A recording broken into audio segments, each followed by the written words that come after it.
আমরা বাংলাদেশে আমরা তো শুকরের মাংস খেতে পারি ওপেনলি। এই শুকরের মাংস আমরা যেভাবে ওপেনলি খেতে পারি, যে 95% মুসলমানের দেশে কোরআনে আছে শুকর মাংস খাওয়া হারাম, সে হারামের মাংস মুসলমানের সামনে কেটে আমরা খেতে পারি, কিন্তু মুসলমানরা আমাদেরকে আক্রমণ করে না। আমাকে ভারত থেকে একজন ফোন দিয়েছিল, আমাকে জিজ্ঞাসা করছিল যে ভাই, আমরা সোশ্যাল মিডিয়াতে দেখতে পাই বাংলাদেশে অনেক হিন্দু ভাই, খ্রিস্টান ভাই কিংবা আপনার পাহাড়ে যে সকল ভাই আছেন তাদের বিরুদ্ধে এই বাংলাদেশের মুসলমানরা নির্যাতন নিপীড়ন চালাচ্ছে, এটা কি সত্য কিনা? আমি বললাম যে দেখেন, সোশ্যাল মিডিয়াতে যা দেখা যায় এটা অনেকটা ভুল। বরঞ্চ আমার এই বাংলাদেশে যেভাবে আমরা শান্তিতে আছি, ঠিক তেমনি ভারতের সংখ্যালঘু ভাইরা, যেমন ভারতের সংখ্যালঘু হচ্ছে মুসলমান, ভারতের সংখ্যালঘু হচ্ছে হিন্দু, খ্রিস্টান, ভারতের সংখ্যালঘু হচ্ছে বৌদ্ধ, ওরা যদি শান্তিতে ওরা ধর্মীয় কাজ সম্পাদন করতে পারতো তাহলে আমি আনন্দ পেতাম। আমাদের বাংলাদেশে 95% মুসলমান, এই 95% মুসলমান যেভাবে করে আমাদেরকে আগলে রেখেছে, ঠিক তেমনি আজকে যদি ভারতে 95% হিন্দু হতো তাহলে ভারতের অবস্থা কি হতো আপনারা ভাবেন। যে ভারতে কোনো মুসলমান, কোনো বৌদ্ধ, কোনো খ্রিস্টান ভারতের মাটিতে আর থাকতে পারতো না। কিন্তু আজকে দেখেন, তারপরও আমাদের এই বাংলাদেশকে নিয়ে নানা ধরনের ষড়যন্ত্র, নানা ধরনের প্রপাগান্ডা হয়। আমি মনে করি যে ষড়যন্ত্র নানা দিক দিয়ে হচ্ছে।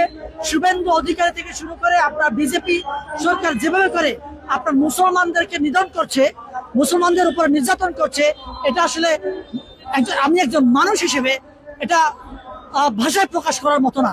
এটা নৃশংসতা। এই নৃশংসতা যদি না থামে তাহলে এই পৃথিবীতে যে মানব জাতি বলে মানবিকতা আছে, এই মানবিকতা আসলে পৃথিবী থেকে হারিয়ে যাবে।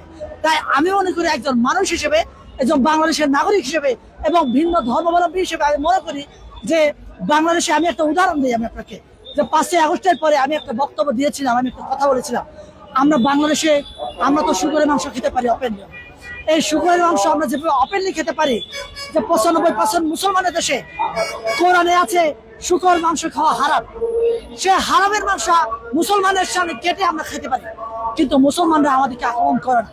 কিন্তু ভারতে যেভাবে করে আপনার গরু মাংস খাওয়ার কারণে মুসলমানদের উপরে নির্যাতন নিপীড়ন চালানো হয়, এরকম নিপীড়ন যদি বাংলাদেশে আমরা মুসলমান ভাইরা চালাতো, আমরা টিকে থাকতে পারতাম না।